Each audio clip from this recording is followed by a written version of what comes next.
Here's one from Rhonda. She writes, Craig, can you suggest a practical process for opening the heart chakra when it is blocked by issues of self-esteem and self-forgiveness? I understand it's ego-based, but I am unsure how to get past it. So self-esteem is not something you get past. Self-esteem is a necessary building block on the spiritual path. If you don't have healthy self-esteem on the path, you will have no spiritual power. No spiritual power. You'll have no discernment, no discipline.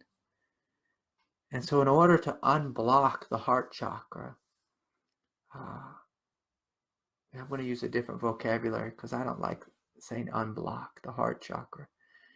It's all about love, Rhonda. You loving you. You loving you. You loving the wounded aspects of self. The parts of yourself that feel broken, that feel abused, that are living in heartache and sadness and fear. And I want you to imagine there's a little child there. And her self-esteem wasn't able to develop because she was wounded and she's stuck. She's stuck at that level of development. And so if we have issues with self-esteem, we have to be unconditionally loving with ourselves. And so that first requires that you listen to your pain, listen to your heartache, listen to your sadness, listen to the screams, the anxiety, the fear. But let me be clear here about how we listen. We listen the same way a good, loving mother or a good, loving father will listen. A mother or father will listen to the screams of their child, but not believe that the scream or the pain defines the child. So say, for example, my little girl, she had a friend over today. And they were just having a hard time, the two of them. And my little girl was just fighting with this other girl. And so as a parent, I get down at her level. I pick her up. I pull her heart close to mine. Say, sweetie, what's going on? And she says, well, Zoe's doing this and Zoe's doing that. And I say, sweetie, what's really going on? I'm just really tired. Okay, good. So I'm going to invite you to listen to the pain that's under the screen. Listen to the true need. One of the ways we build self-esteem is through loving oneself fully and learning to listen to oneself fully. Going back to the teachings of Aurobindo, if our vital nature is stuck at a very low level of development, we don't have we don't have a good, healthy sense of egoic self-esteem, we'll have pain in our heart. We'll have a door that's shut there. So it's through a willingness to breathe into the pain, to love the pain, that pain, the emotion, the sadness, the grief will begin to release.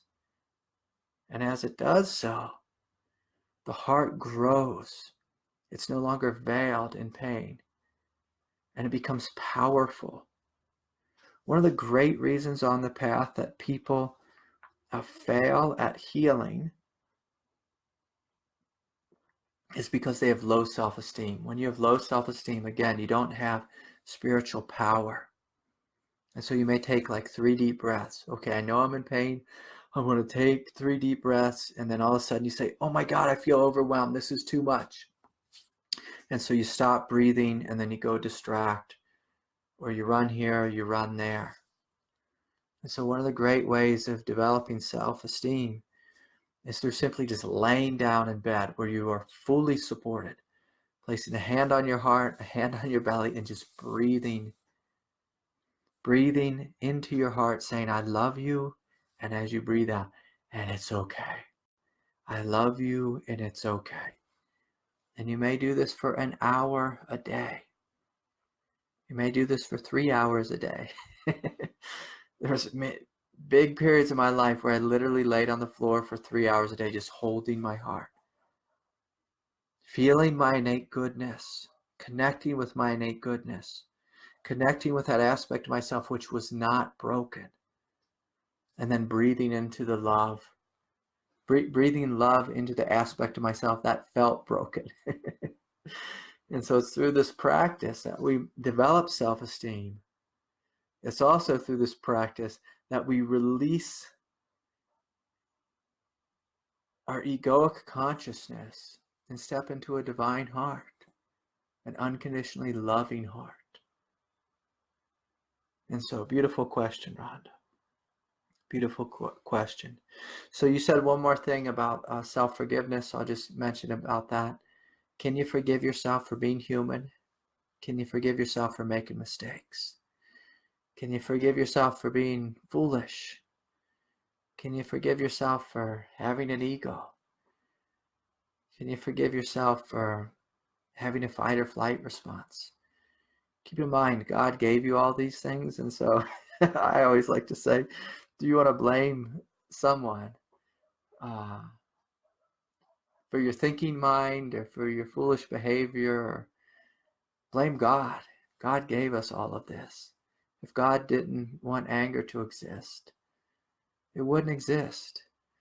If God didn't want confusion to exist, it wouldn't exist. But God gave us an evolutionary world. And we're born into that. And we're not all born as enlightened masters. Most of us are born little kids who get really confused. And we have parents and they don't always know how to parent us perfectly or show us the way. Oftentimes they have their own struggles and they pass that on to us.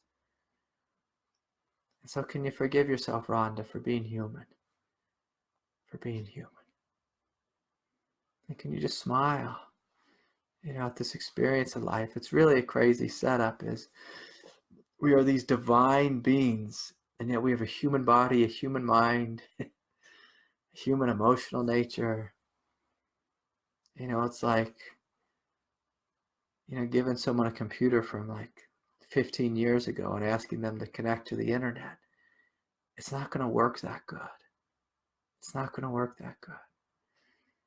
And so our job is to grow, to outgrow the mind we've been given, outgrow the emotional nature we've been given, outgrow the body we've been given, and invite something greater to come forward. It's a beautiful question, Rhonda. Thank you for this.